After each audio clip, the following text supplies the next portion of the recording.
hope you're doing well and welcome back to another video.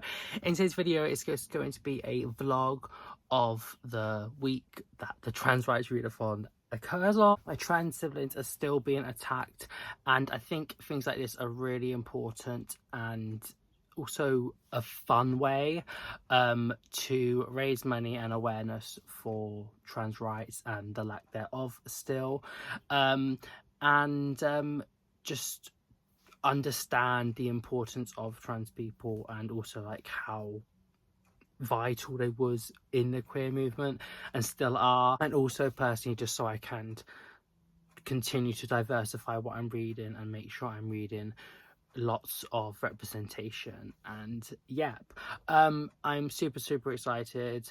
I did this last year. You should have a video if you desire to, but yeah, I don't really have like a reading list or anything. I'm just going to pick a book that I want, that I know has trans rep, was written by a trans author, and read it basically. So yeah, without further ado, let's get into the video. So the first book I'm going to start with is Bellies by Nicola Dinan. I'm super excited. I hope it's going to be good, because it was such a struggle to get out, because it was like right at the bottom of a stack that's behind like other stacks. So yeah, but I'm hopeful. I think it's going to be good. I can't wait. I'm going to start this now and I'll give you an update soon. Hey, so last night I read 2 chapters of Bellies, and I'm really enjoying it, but I shall talk about that more a bit after, because I'm currently getting ready to go out. But I don't want to bring that because it's a big book. So I'm going to start my second book, Pony Boy by Elliot Duncan. I'm super excited. I don't typically like books that heavily feature, I guess, like drug use and like possibly sexual content, but at the bottom of the description bit it says, an evocative debut novel of art and addiction, self-destruction and reconstruction, Pony Boy thrums with the joys, aches and pains of becoming who you are meant to be. So I feel like going into it knowing that there's going to be growth and the sort of like reconstruction, I guess, aspect of it sounds really good. And yeah, I'm excited, so I'm gonna start reading this on the bus and I shall give you updates after. Hey, so I have an update now. It's the next day that after I went out, and I ended up reading just over half of Pony Boy whilst I was out on the buses, and yeah, I am not necessarily enjoying it per se, but I am getting to the point where I think there's going to be the turnaround a bit more, and that is what I'm anticipating and hoping to like. But this is basically following a character not necessarily called Pony Boy per se, because he doesn't name himself yet anyway. When people ask him like a couple of times, he just shrugs and asks like diverts the question sort of away. So yeah, but he is living in, well, he was living in Paris with his girlfriend Baby, and she is sort of quite like reluctant in a way to accept his trans masculinity, and she feels more comfortable being in like a lesbian relationship with like maybe like a butch woman, but it's sort of like their dynamics. Also his old friend from Iowa, where he's from, comes to visit, called Tony, and they use they them pronoun, but it's not clear exactly what their identity is, but it just doesn't need to be, really, does it? And he also just like meets other characters. He's in Berlin now. As I said at the start of this section of this book, it does detail on the back how there is a lot of like drug taking and sexual content, and I think it is quite excessive at the moment. Like, it has just been a lot, and it's just getting very repetitive, and I just really don't like reading about stuff like that. I find it very bland and boring, and I just don't care for it. But hopefully it's going to change into something more meaningful. And yeah, and it has been quite some few good bits as well. I like the bit like where they're in Germany and he's sort of like thinking up I can't remember the exact like section, but about like the Hirschfeld's research, who was a leading trans like doctor, and like looked at trans lives and things, but his work was all burned when like Hitler came to power, and the backtracking of queer rights in a way in Germany, and how like despite all what's happened, queer people are sort of reclaiming the city in a way, and trans people specifically obviously talking about, and yeah, I'm enjoying that aspect. So there are some good bits, but it is a little bit one note at the moment. But yeah, I think I might actually finish this one first, so I'm just sort of like in the groove of it, and then go back onto Bellies after. So yeah. Hey, so it's been quite a few days now. It's currently the 27th, so I have today and 2 more days to finish reading, but I have finished 3 books. I haven't really been doing any updates because my brain just hasn't been working and I haven't been feeling very good and all that sort of jazz. But am I feeling well now? No, but I want to film this. But yeah, anyway, I was reading Pony Boy. I finished Pony Boy by Elliot Duncan. His struggles with addiction, drug addiction and alcohol. That is the focus, I'd say, of the book over his sort of like character and like his relationships with other people in the book.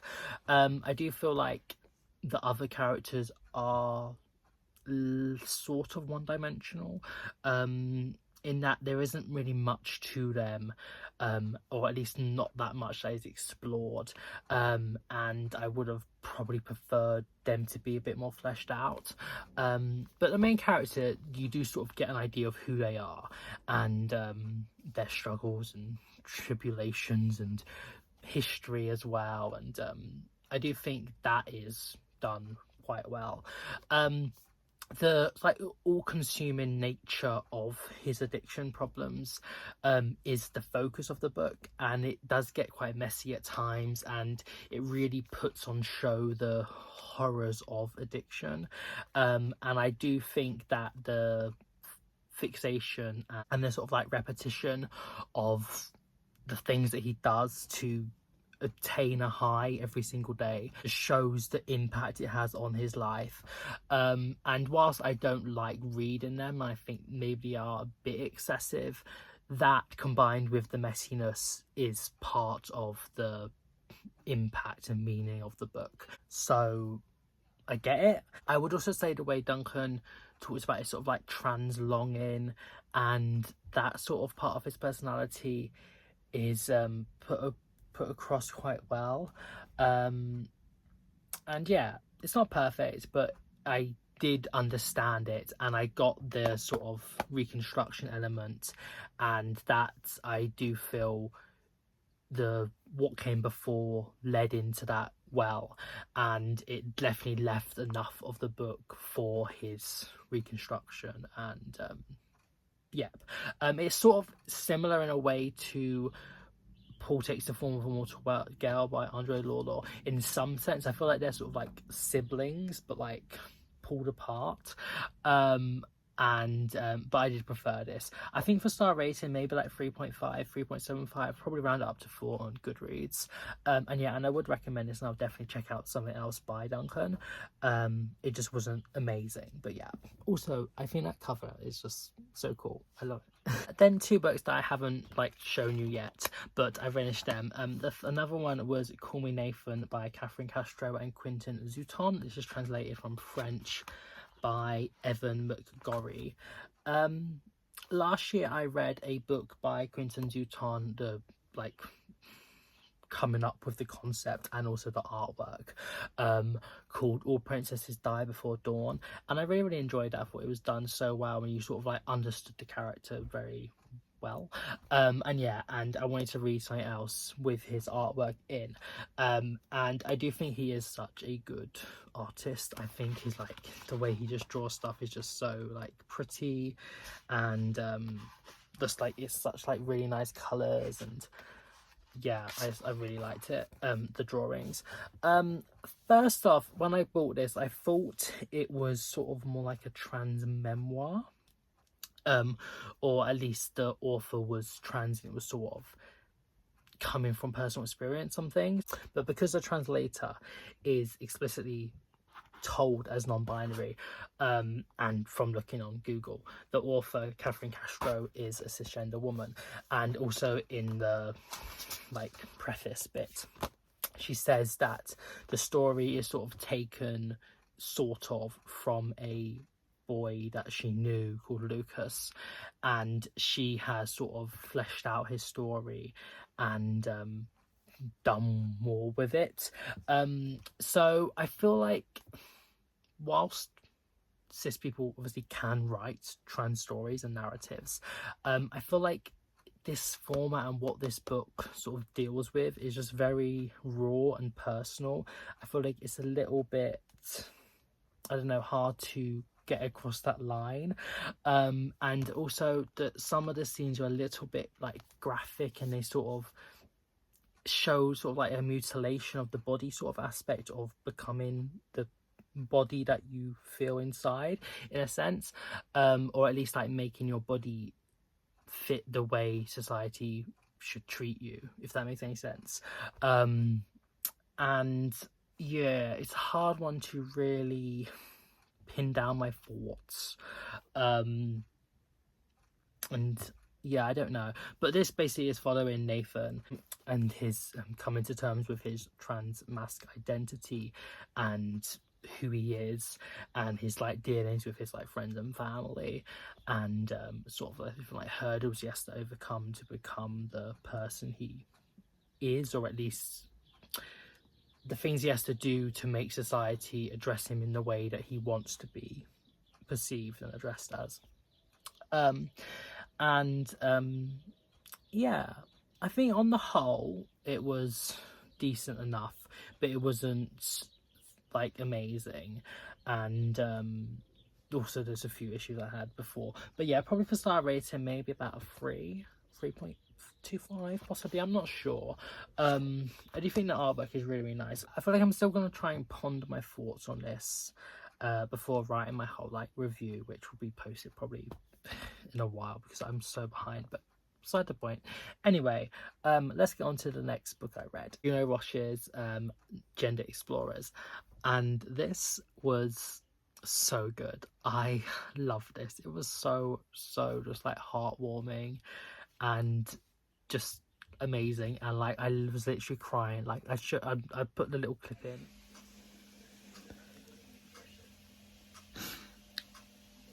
I'm making dinner now, but I'm listening to this and I'm just like, I'm gonna start crying so soon. Like, no. I was making dinner and I was literally crying, and after when I finished it, like reading a bit more, I was just like, it's just so, it's like, it just makes your heart just like so just, oh, lovely. But this is basically interviews that Roche did with like children and teenage gender explorers, that's what she calls them. It's basically trans umbrella people and their sort of parents and carers as well, and it's just so lovely just understanding who they are, and there is issues of course, and there's problems, and there's different hurdles that they have to overcome, and adversity and bullying and problems, but they're all just such beautiful individuals, and they're so lovely, and just like their futures, and you just feel so like so much joy for them, and you just want good things to happen, and it's just so good at like showing how like trans children know that they are trans, and it's not something that is like new or being forced upon them, and like all different silly arguments that people try and make to, you know, stop people becoming trans.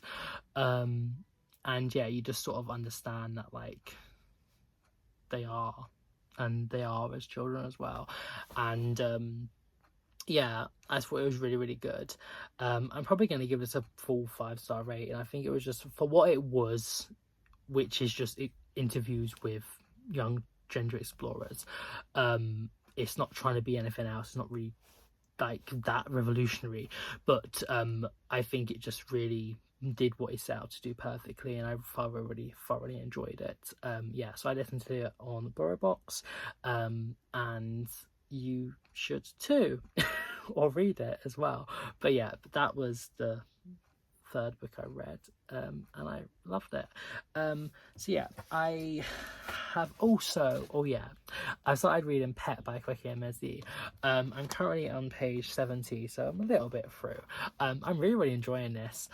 This it's sort of weird, but basically it's maybe set in the city of Lucille, and there are no monsters there anymore. And Jam, who is a trans girl, she likes signs, like what she's like thinking, and she only talks like sometimes, which I think is, I'm intrigued to know sort of like why, but yeah, that's just something else. But anyway, she lives with her mother Bitter, who is an artist, and her father Alo, and he is a paramedic, I believe. I don't want to like say more than what's on the back, but this character called Pet comes into their lives, and they are there to sort of like track down monsters, because there are apparently still monsters in the city, even though there was meant to be banished. And it's really weird, but I'm loving it. Like, I'm so loving it. And there's also like the way Emezi talks about things that are like issues in society today, and the way they like handle it with like subtlety, I really love. Sort of talking about sort of like your gender exploration in a way, and things, and also sort of like racism and like colonialism, like impacts. Also, I think it's set in America, or maybe like a alternate weird America, but sort of like the talking about like statues of like historical figures, and sort of like the impacts of like the slave trade, which I just think they're handled with that like subtlety, and like I guess maybe you need to know a bit more to understand what they're trying to say, but I just think it's done so well, and I cannot wait to get back to this. With Bellies, I haven't read any more yet, even though I need to, because from what I did read, I was really enjoying it. But I just feel like the other books I've been reading are just a little bit easier to take. This requires a little bit more brain power, but yeah, I do definitely want to try and get back to that and finish those before the end of the readathon. So yeah, I'm gonna try and get back to these soon and give you an update soon, maybe, I don't know. See ya. Hey, so I have another update. I thought I'd do this now. I'm not going to talk that much about like the actual content. I'll do that a little bit after, but I just don't want it to be like all the same big blocks of video. But anyway, I've just come home from being out, and like basically the whole day I was just like on and off buses sort of and stuff, and well, not the whole day, but like quite a lot of it anyway. I've been listening to another book that I've started, even though I have 2 on the go, but that's just me. But anyway, I've been listening to Skin by Kerry Andrew, and I'm really enjoying this. It's sort of like a bit of a mystery, but also like a coming of age, and just sort of like a, I don't know what it is, to be honest. It's very, it's strange, but I do really like it. And yeah, from the description of it on BurrowBox, it wasn't like, I mean, it sort of sounded queer, but like it didn't explicitly sound trans, or like trans umbrella, I guess. But it is, and I I get like sort of like the subtleties and the way the book goes on and like develops. You understand like the main character and their like persona and like who they are and how they identify in some sense as well. But it's not like fully explicit, I guess. I'm not sure, but yeah. And the author, that was the main reason I picked it up. On the description thing, they go by they them pronouns, but I was trying to look online and I can't like fully see if they do identify as like non-binary or another term, but it doesn't really like matter. Like I don't like I don't need to go out and label them. And yeah, some other things also call the author by she her, but the book is also trans as well, so it counts. But yeah, I'm really enjoying this. Also the narrator, I can't remember who they are now, but I'll put the name here. They are non-binary as well, and I'm really loving their narration. It's so good. I love like the way they do different accents and like emphasize things and stuff. Yeah. So yeah, I think I've got maybe like 2 hours left. It's like 10 hours. So I listened to a lot today. And yeah, I'm enjoying it. So I'll tell you what it's maybe more about after, maybe, I don't know, whatever. Anyway, so yeah. So today is the 29th, so it's the final day. I finished Skin like the early hours of the morning, basically last night, but like I finished at like 2 a.m. or something. I really enjoyed it, but I'll fully review it a little bit after. And then I've also finished Pet now. I was reading that like sort of in the afternoon-ish time. I got up kind of late, not gonna lie. But it's kind of now it's like 5. And as you can see from that bookmark, I've got like 330 pages left of Bellies, which is annoying because I'm not going to finish it. This is the one I started with and I really wanted to. This is the one that I was like, I really want to read this time, but yeah, anyway, I'll see how much I can get through it and then just give you an update in a bit. So yeah. Hey, so today is currently the 31st of March, so I've gone over. I was hoping to try and finish Bellies on the 30th yesterday, but I didn't. I'm about a third through, and I'm really enjoying this. I'm not going to finish it today, and not in this video, but stay tuned because I'm going to talk about it probably soon because I'm really enjoying it. And yeah, but just plot, because I haven't really said about that. I don't think so. I need to do the editing like soon, but yeah, anyway, the plot is that it follows Tom and Ming, and they meet at like second year university, at like a drag party, and a relationship blossoms, and this is watched like from the thing as well, so it's not like a spoiler, but Ming says that he wishes that he isn't like in a man's body and wants to possibly transition,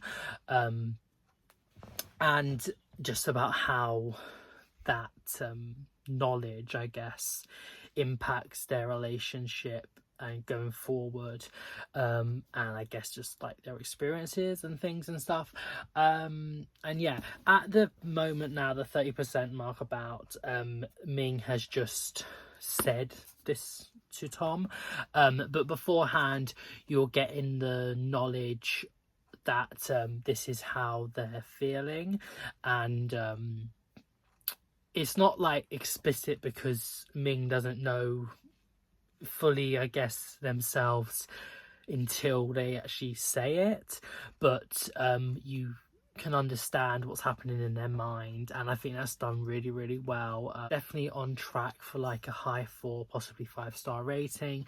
It does give me like Sally Rooney vibes, and it's very much like a literary sort of like contemporary book, which I love. That's my like genre. But it's sort of hard to read it all in one go, like quite quickly, because you have to sort of stop a few times and make sure you're fully understanding the nuances and like what is trying to be said, and I guess and yeah, that's why it's maybe taking me a bit longer. But yeah, I am enjoying it and I will definitely finish it. It's just not this month. So yeah, that is my mini review in a way of what I've already read of Bellies. So I wanted to talk about Skin by Kerry Andrew. I really enjoyed this book. Of all the ones I've read, I think that is my favourite. It's basically split into 2 parts and an epilogue, really, even though the description says it's in 3 parts, but it's not really. The first part is in 1985, and we're following 11-year-old Matty, and their dad goes missing. I'm going to say they, because from my knowledge, I don't think they say either way what they want their pronouns to be. And I guess in the time frame of 85 and then later 99, the idea of pronouns and their probable gender identity wasn't really, I guess, known. So I'm just going to say they going forward with this review. But their dad goes missing and they're trying to find out like why, like where is he? Is he dead? Has he been murdered? Like, you know, what's going on? And it leads him to the Highgate Ponds, and they start to go swimming there and meeting other men and people around the ponds. Matty also makes her friends with Nix. And it's so weird, that part. I was like, what is going on? But I guess maybe like the ambiguity is just like you sort of left with it throughout the book, sort of. I don't know. They start a love in a way of swimming and the water, and water definitely plays a very prominent like motif throughout. So like the power of it, but also like the beauty and the freedom of like swimming and being underwater and like exploring, but also the like danger and I guess like the bad power of water as well. And yeah, I think I'd really like that. I love like the way it like flows, and I think Andrew did a very good job at incorporating these parts about water in it. But anyway, so Matty is like, what's going on? And they is sort of exploring their like home environment and like past as well.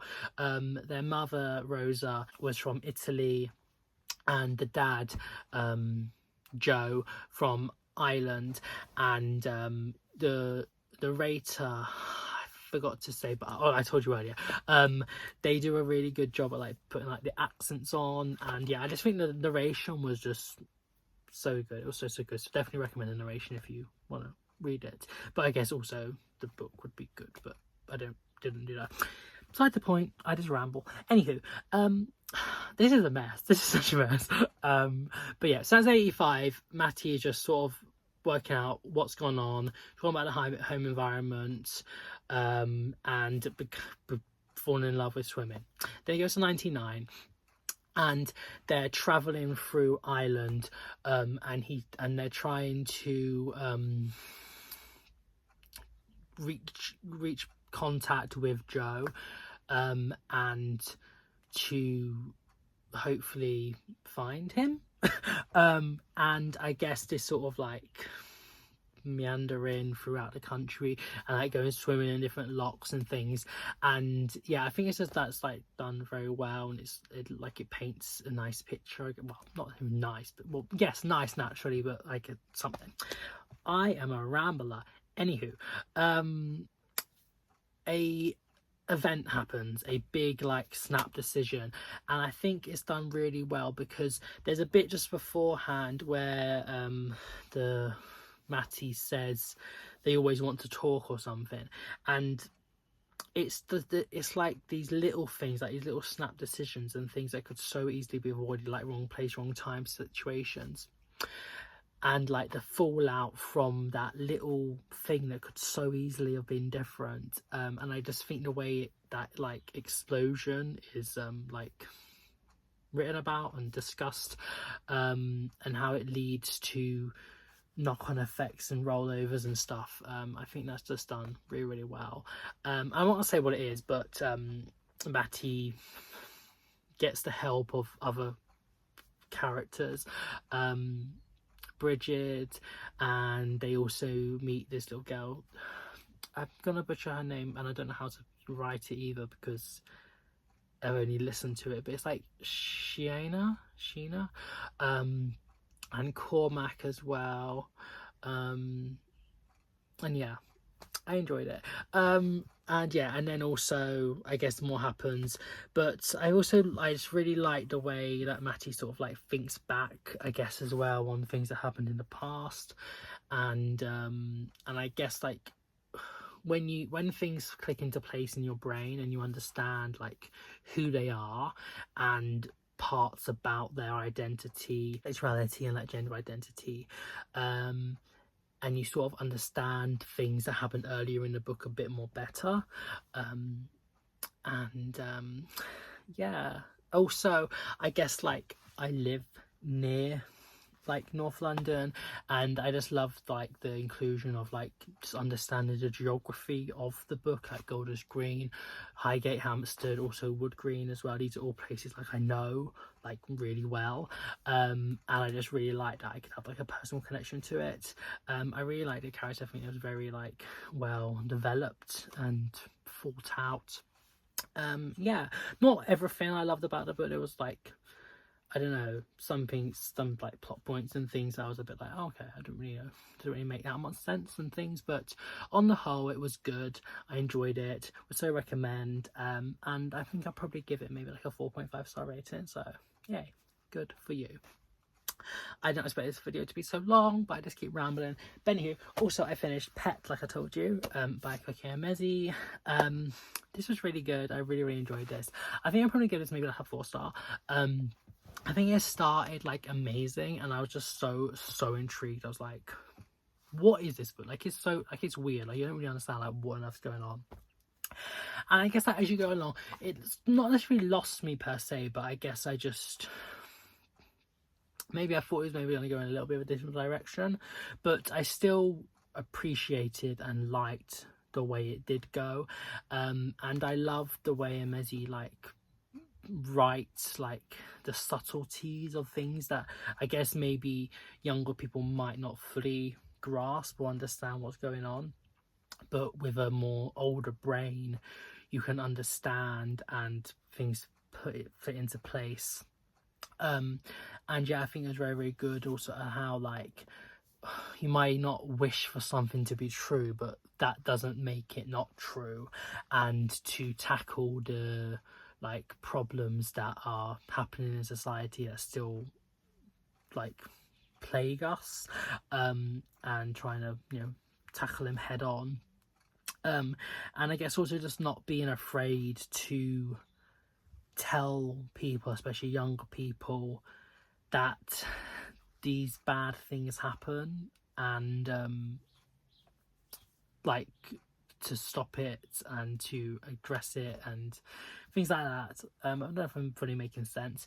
And yeah, it's also, I guess, like very like well represented in the book with a trans main character, also a non-binary character, sort of like a queer polyamorous relationship, and yeah, I really enjoyed this, and would so recommend it. And I definitely want to read more books by Quakey and Mezzi. So yeah, if I'd quickly just do a ranking of the books, considering I didn't finish Bellies, I guess it's at the bottom, but I think it's probably going to be 1 or 2. It is really good, but I haven't finished it, so that's sort of eliminated. In bottom place, I would probably say Call Me Nathan. I would recommend it, but I just have some issues with it as well. Then Pony Boy, I enjoyed it. It was well, I enjoyed some of it, but I do think it is good, and it's worthwhile, I guess, and I would recommend that. Then Pet, really recommend, not just for young adults. Like, I enjoyed it as well as a 24-year-old, and yeah, good, would recommend. And then finally Skin by Kerry Andrew. I think that was just done really well, and I would love to read something else by them. So yeah, I actually forgot Gender Explorers by Juno Roach. That I gave 5 stars to, and for what it is, I think it's really good. So I would probably put it first, but I prefer the actual story and like the reading of a fiction book, I guess. So I'd probably maybe put Skin ahead of it. But even though it didn't get as good star rating, but anywho, love that. So recommend it. Please listen to it or read it. But that is the end of today's video. I hope you enjoyed it. Trans rights are human rights. Make sure to include your trans siblings and just show love. And yep, I hope to get us out on Trans Day of Visibility. And yeah, have a nice morning, even though wherever you are in the world. I shall see you soon. Bye.